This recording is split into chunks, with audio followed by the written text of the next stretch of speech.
Hello friends, రేపటి complete episode ఇప్పుడు ఈ వీడియోలో చూడండి. ఇక జగదీష్ కోపంతో, చూసావా చెల్లమ్మ, రోజా మాయలో పడి నిన్ను పట్టించుకోకుండా ఉన్నాడు. నువ్వు చచ్చినా మంచిదే అని రోజాను ఎలా తీసుకెళ్తున్నాడో ఒకసారి ఆలోచించు చెల్లమ్మ. అంటే ఆ రోజా అల్లుడికి ఏం మాయ చేసి వలలో పెట్టుకుందో. అవునన్నయ్య, నువ్వు చెప్పేది కూడా నిజమే. అప్పుడు నేను అడిగినప్పుడు అరుణ్ సమాధానమియ్యలేదు, టెన్షన్ పడ్డాడు. అంటే నేను చచ్చినా మంచిదే కానీ రోజా కావాలనుకుంటున్నాడు.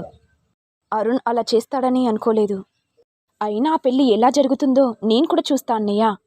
అరుణ్కి దీక్షకి తప్పకుండా పెళ్ళవుతుంది. నువ్వేం టెన్షన్ పడకన్నయ్య. కానీ చెల్లమ్మ, నా బిడ్డ పెళ్లి పీటల మీద ఉంది. అందరి సమక్షంలో అనుకున్నాం, మరి అందరూ చూసేశారు. ఒకవేళ గనుక అల్లుడు రోజాను పెళ్లి చేసుకొని వస్తే మరి నా బిడ్డ పరిస్థితి ఏంటి? నా బిడ్డ తలెత్తుకుని ఎలా బ్రతుకుతుంది? ముమ్మాటికి జరగదన్నయ్య. ఈ రమాదేవి ఉండగా అరుణ్ రోజాని ఎలా పెళ్లి చేసుకుంటాడో నేను కూడా చూస్తాను. నీకు నేను మాటిస్తున్నానన్నయ్య. అరుణ్ దీక్షకి తప్పకుండా పెళ్ళవుతుంది. నీకు నేను మాటిస్తున్నాను. అప్పుడు జగదీష్ మనసులో టెన్షన్ పడుతూ, చెల్లమ్మ నువ్వు చెప్తే సరిపోతుందా? ఆ రోజా మాయలో వేసుకుంది. అల్లుడు ఆ రోజాను పెళ్లి చేసుకొని ఇంటికి వస్తాడు. అప్పుడు నా పరిస్థితి చిప్పగతే అవుతుంది. ఎలాగైనా సరే ఈ పెళ్లిని ఆపేసి నా బిడ్డ మెడలో తాళి కట్టేటట్టు చేయాలి. ఇక ప్రేమ్ టెన్షన్ పడుతూ, అన్నయ్య ఇప్పుడు మీ పెళ్ళి ఎలా జరుగుతుంది? అమ్మకు తెలిసిపోయింది. ఇప్పుడు ఎలారా? ఏం చేయాలనో అర్థం కావట్లేదు. చాలా టెన్షన్గా ఉంది. అదే ఆలోచిస్తున్నానన్నయ్య, ఏం చేయాలి అనేది. ఇక రోజా మనసులో, ఎలాగైనా సరే అరుణ్ నా మెడలో తాళి కట్టాలి. అప్పుడే కదా అరుణ్ నా సొంతమవుతాడు. ఆ రమాదేవి బలం మొత్తం పోయి బలహీనత అయిపోతుంది. పాపం నన్నే మెడలు పట్టుకొని బయటికి గెంటేస్తావా రమాదేవి? ఇప్పుడు చూడు, నీ కొడుకును పెళ్లి చేసుకొని నీ ఇంటికి వస్తాను. నువ్వే నాకు హారతిస్తావు. ఇక ప్రేమ్ వెంటనే, అన్నయ్య నాకు ఒక ఐడియా వచ్చింది. మీరు ఫ్లైట్లో పెళ్లి చేసుకుంటే అమ్మ వాళ్ళు ఫ్లైట్ దాకా రాలేదు కదా. అవును ప్రేమ్, నువ్వు చెప్పేది కూడా నిజమే. పద వెళ్దాం. ఇక జగదీష్ ప్లాన్ ప్రకారం వీళ్ళు ఎలాగైనా డైరెక్ట్ ఫ్లైట్కే వెళ్తారు. అక్కడ నా రౌడీలను పెట్టేస్తే అందరూ చిక్కిపోతారు అనుకుంటూ జగదీష్ ఫ్లైట్ దగ్గర రౌడీలను పెట్టేస్తారు. ఇటు ప్రేమ్ అరుణ్ రోజాని తీసుకొస్తుండగా రౌడీలు అడ్డుపడడంతో ప్రేమ్ రౌడీలను చితకబాదుతాడు. ఇదిలా ఉండగా చామంతి ఏమో, ఇప్పుడు వీళ్ళు ఎక్కడికి వెళ్ళుంటారో ఎలాగైనా సరే తెలుసుకోవాలి. ఈ పెళ్లిని ఆపాలి. లేకపోతే మా అక్క జీవితం నాశనం అయిపోతుంది. అలా జరగడానికి వీల్లేదు అనుకుంటూ ఆలోచిస్తూ ఉండగా, నాకు తెలుసు వీళ్ళు మళ్ళీ గుడికి వెళ్ళరు. మరి వేరే చోటుకి ఎక్కడికి వెళ్తారు అని చామంతి ఆలోచిస్తూ ఉండగా, ఇప్పుడు అర్థమైంది. అంటే మా అక్క హెయిర్ హోస్టర్లో పనిచేస్తుంది కదా. అంటే వీళ్ళు విమానంలో పెళ్లి చేసుకుంటారన్నట్టు. ఎవరు ఫ్లైట్ వరకు రారని వీళ్లకు తెలుసు. అందుకే ఇప్పుడు వీళ్ళు ఫ్లైట్లో పెళ్లి చేసుకోబోతున్నారు అనుకుంటూ చామంతి ఫ్లైట్ దగ్గరికి రాగానే ఇక రోజా ఫ్రెండ్ చూసి, అంటే రమాదేవి ఇంట్లో పనిచేసే పని మనిషి కదా.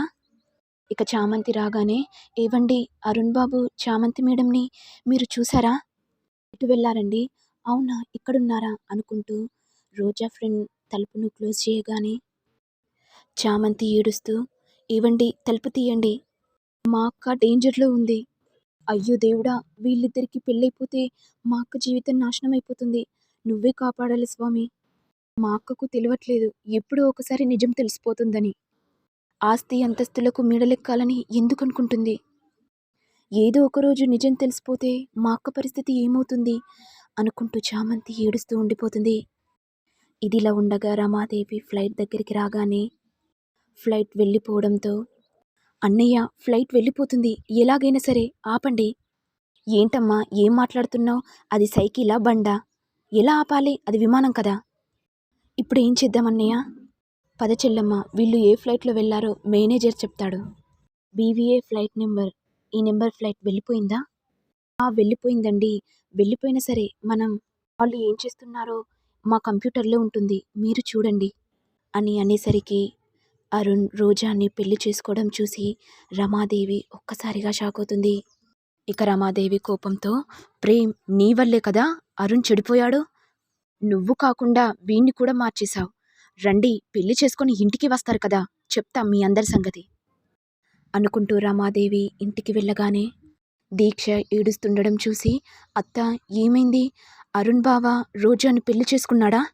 నిజం చెప్పత్తా, నిజం చెప్పు. అరుణ్ బావ రోజాని పెళ్లి చేసుకోలేదని చెప్పు. అప్పుడు రమాదేవి బాధతో, అమ్మ, దీక్ష, అరుణ్ రోజాని పెళ్లి చేసుకున్నాడు. ఇది విని భ్రమరాంబిక, దీక్ష ఒక్కసారిగా షాక్ అవుతుంది. ఇక భ్రమరాంబిక కోపంతో జగదీష్ దగ్గరికి వచ్చి, ఏంటండి ఇక్కడ ఏం జరుగుతుంది? మన బిడ్డతో అరుణ్కి పెళ్లి జరుగుతుందని చెప్పారు. అప్పుడు మీరు రోజాకి పాయిజన్ కూడా ఇచ్చారు కదా, మరి చనిపోతుందని చెప్పారు. ఇప్పుడు చూడండి, దాని తెలివితేటలతో అరుణ్ని సొంతం చేసుకుంది. ఇక దానికే ఈ ఆస్తి మొత్తం దక్కుతుంది. ఇప్పుడు మనకు చిప్పగతే పడుతుంది. ఏంటి భ్రమరాంబిక, ఏం మాట్లాడుతున్నావు? అల్లుడు ఆ రోజా మెడలో తాళి కట్టినంత మాత్రాన ఈ చెల్లమ్మ ఊరుకుంటుందా? అయినా అరుణ్ బాబును ఇంట్లోకి రానిస్తుందా? ఏంటండి ఏం మాట్లాడుతున్నారు?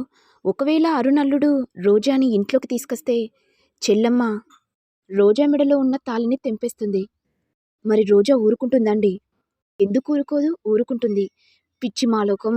ఒకవేళ రమాదేవి రోజా మెడలో తాళిని తెంపేస్తే అరుణ్ ఊరుకుంటాడా? అమ్మ మాటను లెక్క చేయకుండా అల్లుడు రోజా మెడలో తాళి కట్టాడు. మిమ్మల్ని నమ్ముకున్నాను చూడు, నాది బుద్ధి తక్కువ. ఏదో పెద్ద స్కెచ్ చేసి బోల్తా పడిపోయాం. ఇప్పుడు మనకు చిప్పగతే పడుతుంది. ఇక దీక్ష ఏడుస్తూ, డాడీ మీ మీద నమ్మకం పెట్టుకున్నాను. మీరు నన్ను ఇంత ద్రోహం చేస్తారని అనుకోలేదు అనుకుంటూ దీక్ష ఏడుస్తుండగా ఇంతలో అరుణ్ రోజాని తీసుకొని ఇంటికి రాగానే ఇక రమాదేవి కోపంతో, అరుణ్ అక్కడే ఆగు. నన్ను కాదనకుండా రోజాని ఎలా పెళ్లి చేసుకొనొస్తావు? అయినా దీన్ని పెళ్ళి అని ఎలా అంటారు? అనుకుంటూ రమాదేవి అరుణ్ చెంప పగలగొట్టగానే, అంటే అది అమ్మా, నాకు దీక్షను పెళ్లి చేసుకోవడం ఇష్టం లేదు. నా మనసులో ఉన్నది రోజా మాత్రమే. అంటే నా మాటను కాదనకుండా రోజాను ఎలా పెళ్లి చేసుకుని వస్తావు? అలా అంటుంటే అరుణ్ మౌనంగా ఉండిపోతాడు. ఇక రమాదేవి కోపంతో రోజా దగ్గరికి రాగానే, నా కొడుకు నీ మెడలో తాళి కట్టినంత మాత్రాన నా కొడుకు నీకు భార్య అవుతాడనుకున్నావా? అనుకుంటూ రమాదేవి రోజా మెడలో ఉన్న తాళిని తెంపుతుండగా అరుణ్ చేయిని అడ్డుపడతాడు. ఏంటరుణ్, నువ్వే నా చేయిని పట్టుకుంటావా? నీకు ఎంత ధైర్యం వచ్చిందిరా? ఇక అరుణ్ భయంతో రమాదేవి కాళ్ళను పట్టుకుని, అమ్మా నన్ను క్షమించు, నాకు రోజా కావాలి. రోజా లేకపోతే నేను చనిపోతాను. దయచేసి మా ఇద్దరిని ఇంట్లోకి రానివ్వమ్మా అనుకుంటూ అరుణ్ ప్రాధేయపడుతుంటే ఇక జగదీష్ వచ్చి, అమ్మో, అరుణ్ సెంటిమెంటుతో మా చెల్లమ్మను దగ్గరికి తీయాలనుకుంటున్నాడు. నేను అలా జరగనివ్వను కదా. అమ్మ, చెల్లమ్మ చూసావా అరుణ్ ఇంత పని చేస్తాడని? నా బిడ్డను ద్రోహం చేయాలని ఎలా అనిపించింది? మళ్ళీ నీ కాళ్ళ మీద పడి ఎలా క్షమాపణ అడుగుతున్నాడు? మరి నెక్స్ట్ ఎపిసోడ్లో ఏం జరుగుతుంది? రమాదేవి జగదీష్ అన్న మాటలను వింటాడా, లేకపోతే అరుణ్ అన్న మాటలను వింటాడా అనేది నెక్స్ట్ ఎపిసోడ్లో చూడాలి. మరి మీకు వీడియో కనుక నచ్చినట్లయితే లైక్ చేయండి, షేర్ చేయండి, సబ్స్క్రైబ్ చేయండి. Thank you all.